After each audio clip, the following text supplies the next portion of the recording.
Hey everybody. Um I don't even know where to start, but I've already got a couple questions about Ava, so that's probably the best place to start. Um I'm not going to give you too much background right now because we're going to explore her story over the next couple of months really well. But Ava is a musician, styles herself a bard, uh, in that she brings music to people, and 30,000 years in our future, that's not the norm. So she's kind of breaking some barriers, and she's been breaking me for the last 2.5 years, 3 years, as this music has come through. And she insisted that I learn all this new technology because there was no way that I could just play her music with a guitar and a voice. And I finally relented. So I'm sitting in my little home studio, which you can't see because it's all this way in front of me, and my bed is behind me. But I'm pretty excited about this.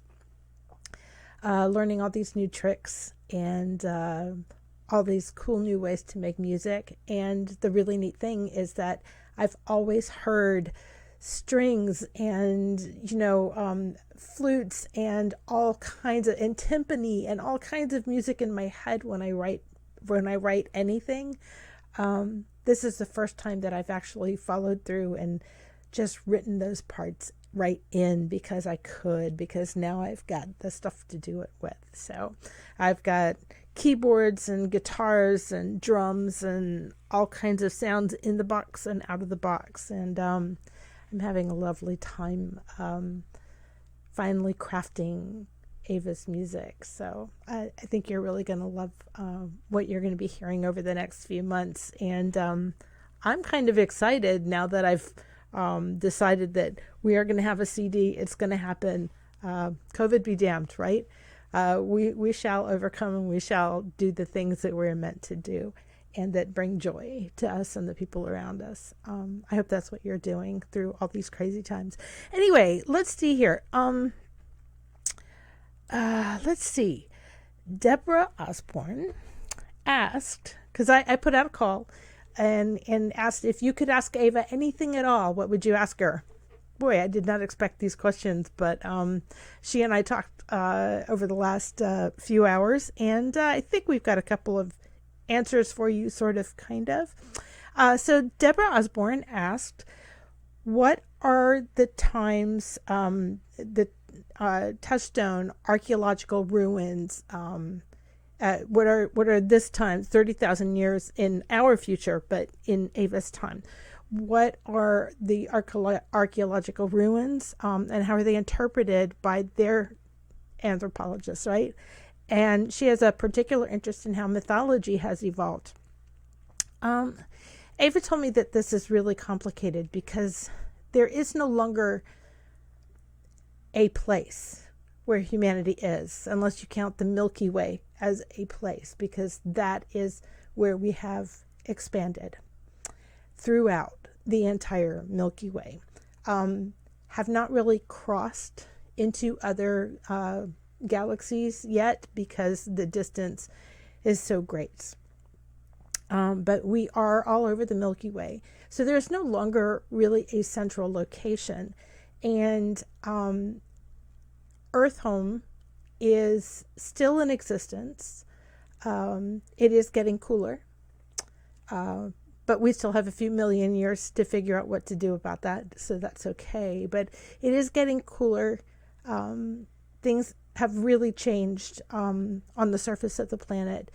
And Earth Home, after a lot of disasters, some man-made, some not. Some of the worst things that she told me about was a mantle breach, which pretty much almost destroyed the entire planet at one point.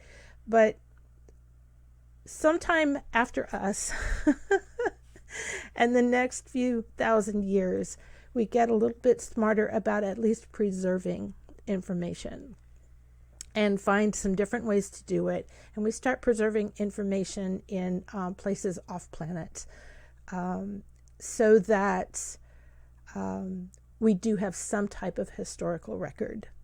And our hope, and a few hundred years in the future from where you and I are sitting, our hope is that humanity will find a way to keep going despite all of our faults and despite all the natural disasters that occur in the future. But so Earth Home is an archival planet.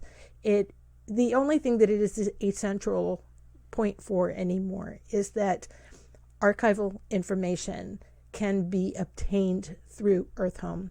And in fact, Ava knows this directly because she goes to Earth Home. When she is 14, she's emancipated from hell. That's a whole nother story. She is emancipated from the cradle planet that she has been born and raised on.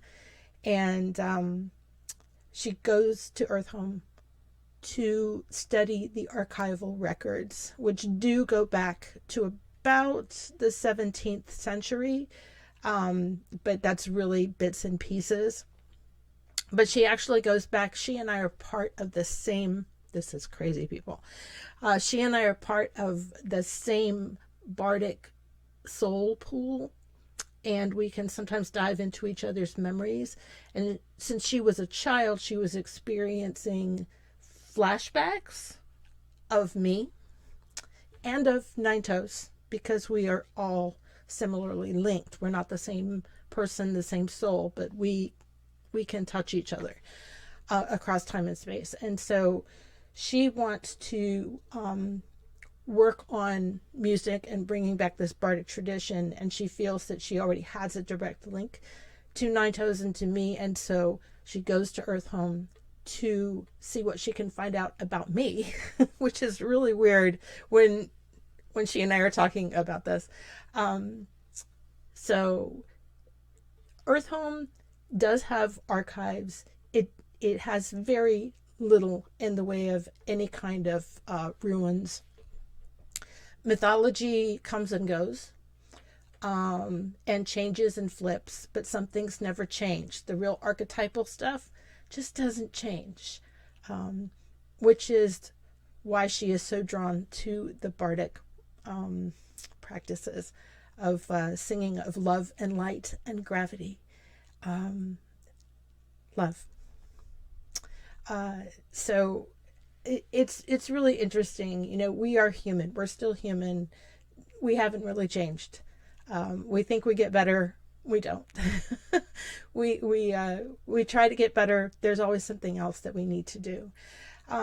And as far as how times are, how anthropologists in her time kind of engage with the past, they have a lot more of a lengthy record. So they do have the benefit of all of that data that has been preserved for the last few millennia.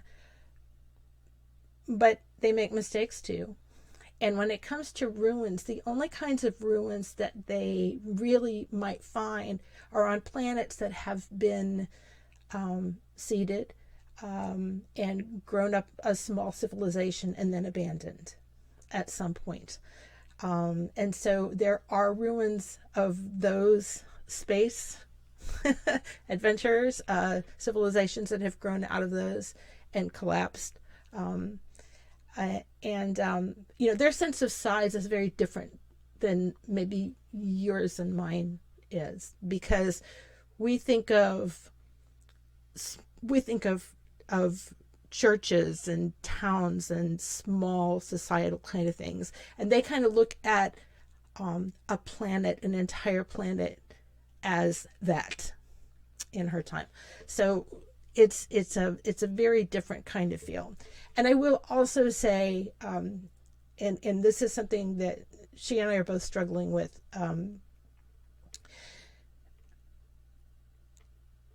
humans have not encountered any sentient species that they are aware of or will admit to. The biggest problem is that we wouldn't know sentience if it smacked us in the face and said, hey, I'm wide awake and I'm here.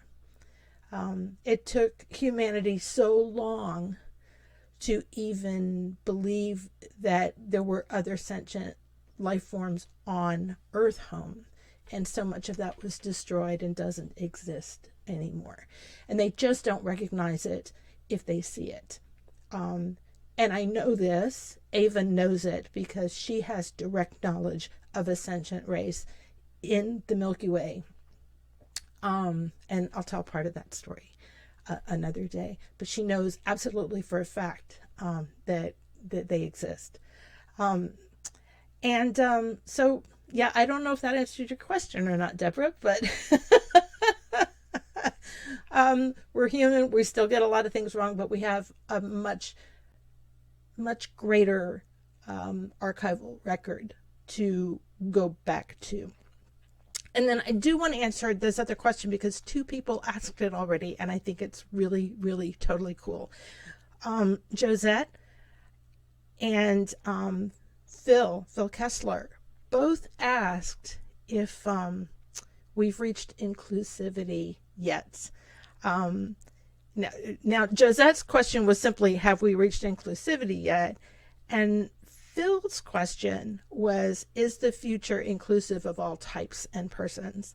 And I've already told you, we don't recognize sentience, even when it's right in front of us, even when we've experienced an encounter with it.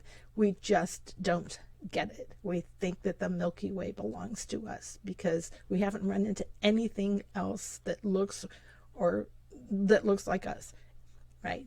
So that's kind of crazy, but that's where we stand as a species out in the Milky Way. As far as inclusivity of all types and persons, so here's the thing, that shifts and changes. What we may need to include and we treat as outside the norm, those things don't even ping anybody's radar. If you're talking about gender, sexuality, any of those, binary, non-binary, asexual, name a thing, I don't care. That stuff doesn't ping the radar at all for anybody anymore. That just simply doesn't, unless you are in a society on a planet that has chosen to isolate themselves and, do whatever they're doing, and they're far enough away from others that, they can be cordoned off pretty much. So yes, in a way, it does still exist, the same kinds of problems that we have today. But for the most part, those kinds of things don't ping anybody's radar. There is slavery, there's corporate slavery, and the way that things are structured, there is an economic divide that is so vast, it's vaster than the space between some of the stars. And those are the people, the ones who are treated, who are slaves, who are owned through corporations throughout space. Those people are the outsiders. They are the ones that people actually fear, right? Because of their economic status. It's not really a status, it's slavery. And most of them are tattooed with a bioluminescence, chemical bioluminescent type of thing that is just under the skin. And so they can't really run, they can't hide. They live in space, right? It's dark out there. You're going to be caught. You're going to be captured. Many of them are tattooed with the marks of their corporate owners. And that is really, those people are the ones that have everybody worried that they're the outsiders and they're the ones that are going to cause trouble, which they are. Spoiler alert. So anyway, boy, I don't know if I answered your questions or not, but it was fun. And I hope that you really enjoyed the discussion. We're going to have a lot of fun over the next 2 months. I am halfway through the songs and have about 6 more to go before I'm ready to actually dive into getting the CD pressed. So we've got about 2 months, 2.5 months shooting for a spring release, late spring. Hey, it'll still be spring. And I'm so excited to have everybody on this journey. So yeah, if you have any questions that you want to ask Ava about what it's like living in her time or anything about her story, her backstory, there's a lot of it. Uh, jump in to the discussion on the Facebook page, and we're gonna have some fun with this. I'm kind of excited to share all of it. So anyway, have a great morning, evening, afternoon, whatever it is that you're having at the moment that you're watching this. And I will catch up with you guys real soon. Bye.